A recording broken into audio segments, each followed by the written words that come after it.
Still Standing by Elton John is a great song. Whether you're a fan or not of Elton John, he writes some interesting songs. And this is a good one because, like with a lot of piano songs, we're using different chord voicings to make it sound kind of like the piano version. So we use a lot of moving bass lines and slash chords, which means you've got, you know, different bass notes under your chords. And it's a really nice thing to do as a guitar player because it gives you a whole new palette of stuff to play with. Let's go through it. I've got the guitar solo mapped out. I've got a rough idea for your rhythm to play this, and your chords, of course. So let's get started. The intro is A minor, D minor, E major, followed by F, G, and then gets you back to those chords again. Now, in the studio recording, he's got, during the intro, this big fat bass guitar just sitting on an A underneath that whole section. So to do that on the guitar, we're going to play these chords. We're going to go on the A string with our thumb, and we're just playing 1 and 2 and 3 and 4 and... Now, instead of just going to a straight up D minor, we just move these two fingers to build our D minor chord there, with different fingers of course, leaving that finger on our A. So that means that if you're not picking this, you can strum that whole thing. And what you've got there, you can think of as a D minor over A, but technically because of this note, it's an A sus4 with a flat 6. So, A minor, A sus4 flat 6, or a D minor chord if you like, and then E over an A bass, or E slash A. And then through those two chords, and I like to do the F and the G like that because it just makes it easy to slip up 2 frets with your F shape to get to the G, rather than going and changing to a bog standard open G chord, which doesn't sound as nice anyway. So again, A minor, D minor, or A sus with a flat 6, E over A. Do it twice.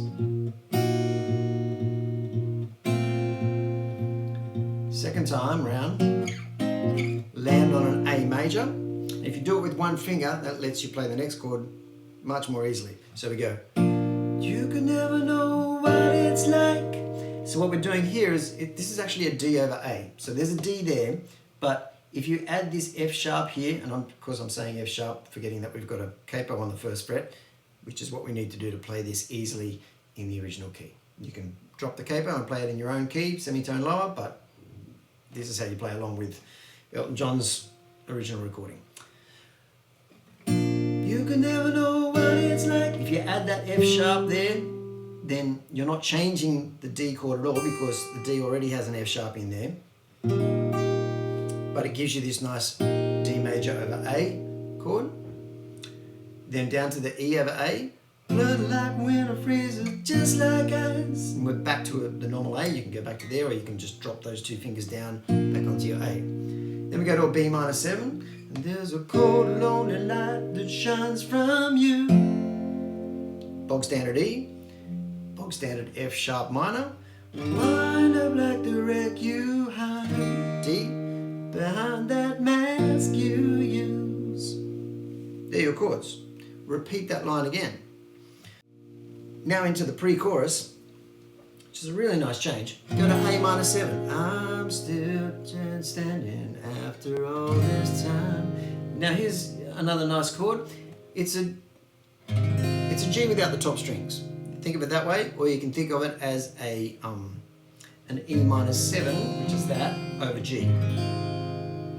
Either way. Then we go to a D minor 7. Do do do do. F do do do. Up to G. Do it again. I'm still standing after all this time, picking up the pieces of my life without you. This time we go to E, E7, on my mind, and we do the fast kind of push from the F to G on the I'm still standing then when we're into the kind of the chorus proper, we're doing the same chords as we did at the intro, but now we're not worrying about keeping that bass of A underneath everything. So we're just going, I'm still standing, A minor, D minor, E. F to G, I'm still standing, yeah, yeah, yeah. And then you're into verse 2, which is the same, but half length.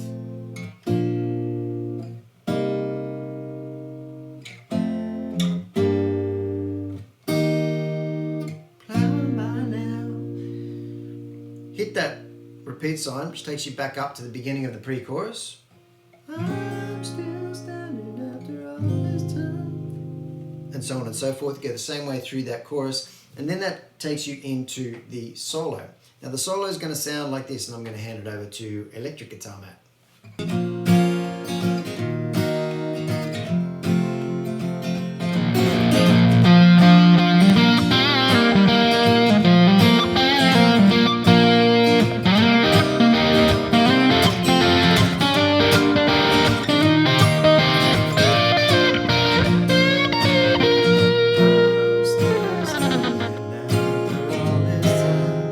So just to take you through that really slowly again, it starts off with this little kind of lead in, and I fancy that I can hear notes going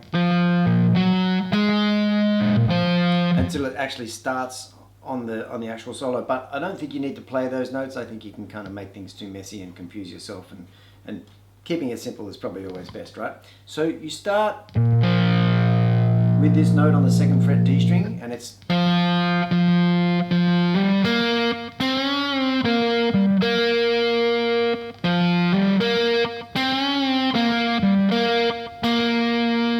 slide up,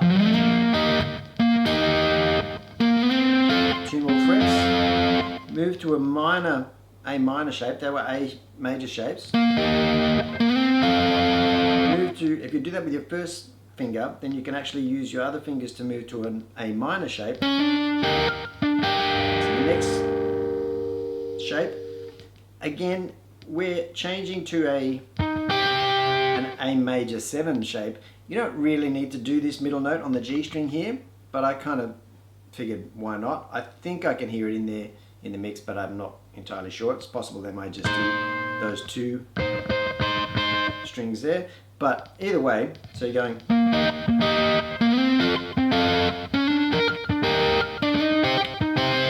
and then we go,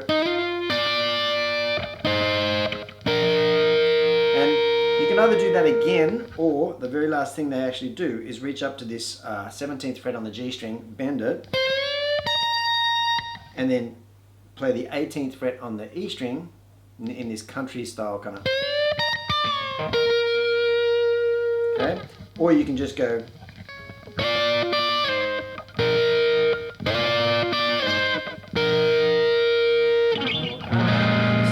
And then it goes back into the pre-chorus.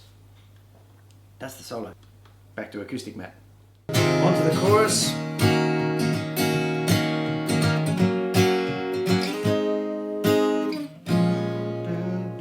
And then once you get through the end of that chorus, you're just doing the intro, or the chorus, if you like, over and over. And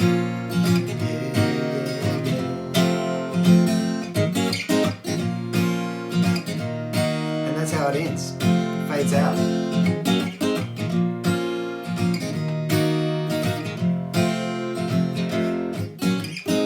And like I said, with the strumming, it's kind of whatever you want it to be. As you can see here, I'm sort of playing loose and easy with the strumming all the way through, but as a guy, what you want to do is that 1 and 2 and 3 and 4. Let's start with that. Start with that as your bass rhythm. Work your way through the chord changes. 1 and 2 and 3 and 4. And then as you get used to it, you can throw in some of those up strums. Now they're swung up strums. Instead of going, you're going. So you get that 1 2 3 1 2 3. Those triplet feels in your strumming rhythm. Instead of that 1 and 2 and 3 and 4 and you kind almost draw out the space in between the down and the up strums. So your up down is closer together than your down up, if you know what I mean. Feel it, listen to it. It's much more effective, I find, to listen to those kind of things. If my description helps you, great, but if you listen to those kind of things, you will pick it up much more instinctively, and as a result, your rhythm will be much more natural. Rhythm should be natural. You shouldn't have to force this strumming. Just start with it very basic.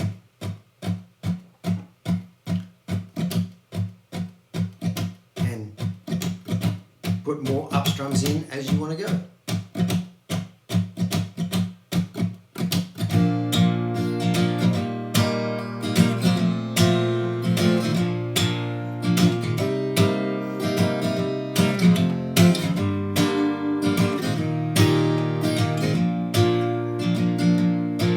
Thanks for watching. See you here again next time.